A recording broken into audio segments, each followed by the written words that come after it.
Bien, esta es la segunda parte de la conferencia de Berlín. Continuamos con el tema y vamos a pensar, ¿qué intereses perseguían los europeos del siglo XIX? En primer lugar, buscar mano de obra barata. Aunque la esclavitud ya se supone que no existía en el planeta, de todas maneras ellos tenían muy claro cómo hacerle para ofrecer trabajo a los africanos, pero al mismo tiempo esclavizarlos de manera legal, con acuerdos que estaban tomando entre ellos mismos. Otro interés era obviamente buscar recursos naturales y materias primas, no solamente para productos que se fueran a manufacturar para Europa, sino también para venderle a la misma África este tipo de cuestiones.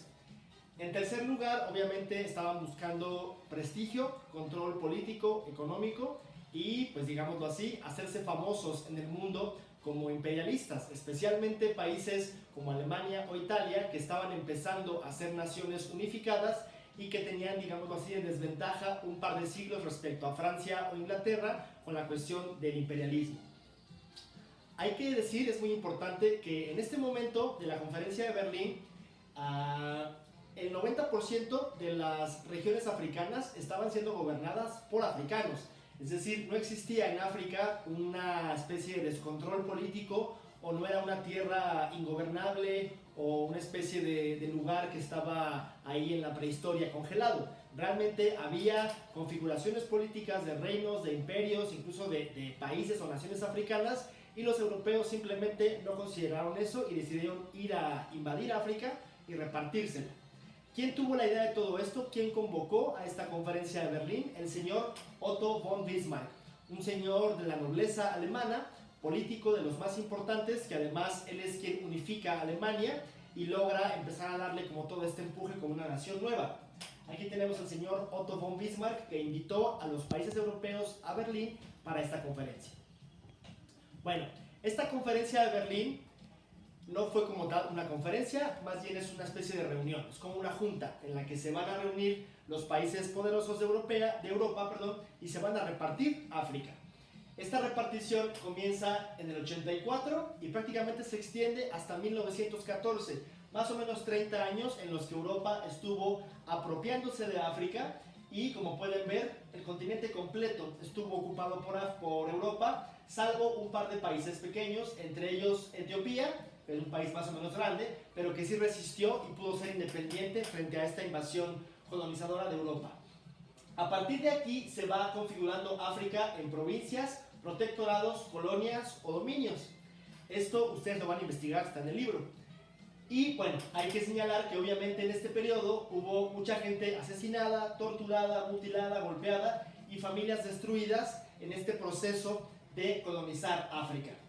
Vamos a ver rápidamente los países que tenían colonias. Está con amarillo Bélgica, el Congo, Francia, toda la parte del norte, Alemania, está con negro un par de países, Italia también, norte de África igualmente, Portugal, países en las costas por supuesto, España también una parte de la costa oeste, y también Reino Unido con Sudáfrica, entre otros países más. Entonces, como pueden ver, la conferencia de Berlín básicamente fue una junta para repartirse África entre estos países europeos. ¿Qué tipo de negociaciones había en esta conferencia de Berlín? Bueno, en primer lugar hay que considerar que obviamente ningún país africano, ningún rey, ningún gobernante fue invitado a esta conferencia, eran puros europeos, y ahí supuestamente querían acabar con el tráfico de esclavos. ¿Cómo lo hicieron? Pues diciendo que la esclavitud estaba prohibida y dándoles empleo a los africanos colonizados para que no fueran esclavos, sin embargo realmente los trataban como si fueran esclavos. En segundo lugar, querían reglamentar las posesiones por la vía pacífica, es decir, no querían entrar en guerra entre los europeos al repartirse África. Su forma de hacerlo era territorio ocupado, territorio colonizado. Es decir, si entraba un ejército de Bélgica, por ejemplo, al Congo, esa parte ya le pertenecía a Bélgica. De esa manera lo estaban reglamentando.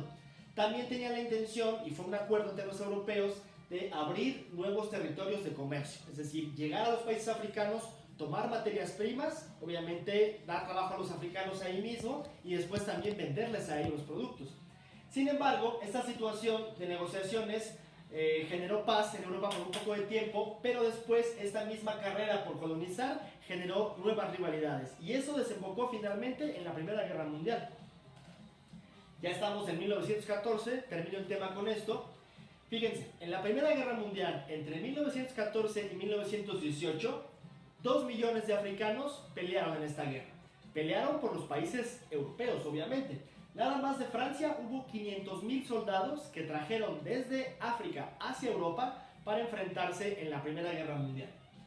Y esto generó que no fuera sino hasta después de la Segunda Guerra Mundial, en los años 50, cuando los países africanos apenas van a empezar sus independencias. O sea, hace 70 años, 80 años, empiezan las primeras independencias en el continente africano, lo cual es muy poco tiempo, ¿no?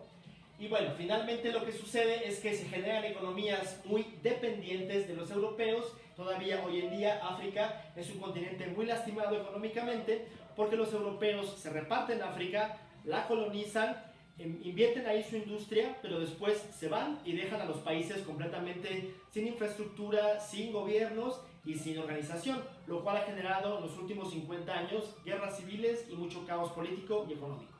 Bueno, hasta aquí la conferencia de Berlín. Hasta luego, les mando un saludo, que estén muy bien.